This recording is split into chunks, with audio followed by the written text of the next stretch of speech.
కోల్కతాలో డాక్టర్ మౌమిత ఘటనపై దోషులను తక్షణం ఉరిశిక్ష విధించాలని కోరుతూ సామాజిక కార్యకర్త రుక్కు సయ్యద్ ఆధ్వర్యంలో కొవ్వొత్తుల ప్రదర్శన నిర్వహించారు. ఆదివారం రాత్రి రాజమండ్రి పుష్కర్ ఘాట్ వద్ద ప్రముఖ న్యాయవాది పద్మావతి బావరాజు, ప్రముఖ న్యాయవాది వైఎస్ఆర్పీ లీగల్ సెల్ నాయకురాలు అంగాడి సత్యప్రియ, బీజేపీ మహిళా మోర్చా ప్రధాన కార్యదర్శి అధికార లక్ష్మి పాల్గొన్నారు. ఈ సందర్భంగా వారు మాట్లాడుతూ తక్షణం దోషులను పట్టుకుని కఠినంగా శిక్షించాలని డిమాండ్ చేశారు.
Slow.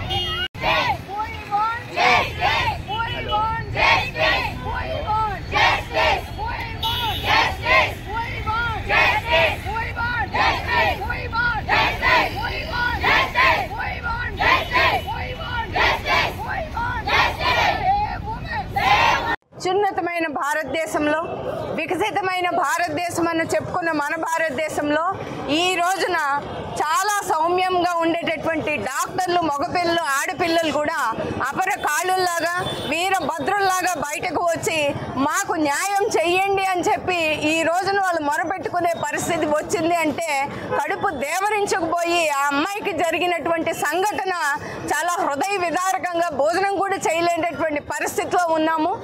ఈ సంఘటన అంతటికీ కూడా కారణము మనం ఎవరినో నిందించడం కాకుండా ఉన్న చట్టాలని ఏ రకంగా మనము అమలు పరుచుకోవాలి, ఎన్ని చట్టాలు చేస్తే ఏమి ఉపయోగం, ఉన్న చట్టాలని ఎంత బాగా ఉపయోగించుకోవాలి.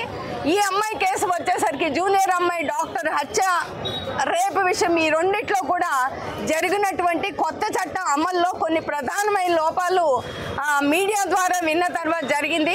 ఒకటి, నేరం జరిగిన సంఘటనలో మొట్టమొదటిగా ఏమీ ప్రిలిమినరీ ఎంక్వైరీ చేయకుండా ఆత్మహత్య అని చెప్పడము, ఆత్మహత్య కాకుండా ఆ తర్వాత ఏదో అనుమానాస్పదము ఉంది అని అన్న రోజున ఆ అమ్మాయి విషయంలో కొత్తగా వచ్చిన చట్టం ప్రకారము ఫారెన్సిక్ నిపుణులు వెళ్ళి ఆ ఫారెన్సిక్ ఎవిడెన్స్ అంతా కూడా కలెక్ట్ చేయాలి.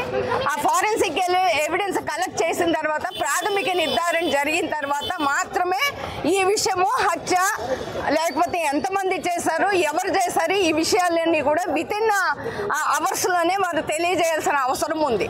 కానీ ఈ కేసు జరిగిన తర్వాత ఈ యొక్క హృదయ విదారకమైన సంఘటన జరిగిన తర్వాత చాలా సమయానికి ఎంతోమంది ఒత్తిడి చేస్తే కానీ ఒకే ఒక ముద్దాయిని పట్టుకున్నాము. అతను కూడా సైకో అని చెప్పడం జరుగుతూ ఉన్నది. కానీ ఫారెన్సిక్ ల్యాబ్ రిపోర్ట్ ప్రకారము మనకి ఇచ్చినటువంటి పోస్ట్ మార్టం రిపోర్ట్లో కూడా చూసినట్టయితే దీనిలో ఒక్కరు కాదు చాలా మంది ఇన్వాల్వ్ అయ్యి ఉన్నారన్నారు. వారందరూ ఎక్కడికి వెళ్ళిపోయారు? ఎందుకు ఇంత టెక్నాలజీ మనకి బాగా ఉన్న రోజుల్లో కూడా మనం ఎందుకు ముద్దాయిల్ని పట్టుకొని విచారించలేకపోయాము? విచారించిన పరిస్థితులు ఉన్నప్పటికీ కూడా వారెవరు ఇక్కడ లేరని చెప్పడము జరుగుతూ ఉన్నది. ఈ విషయం మీద కేంద్ర ప్రభుత్వం కానీ రాష్ట్ర ప్రభుత్వాలు కానీ ఈ అమ్మాయి విషయం జరుగుతూ ఉంటుంది. ట్రయల్, ఎంక్వైరీ ఇవన్నీ జరుగుతూ ఉంటాయి.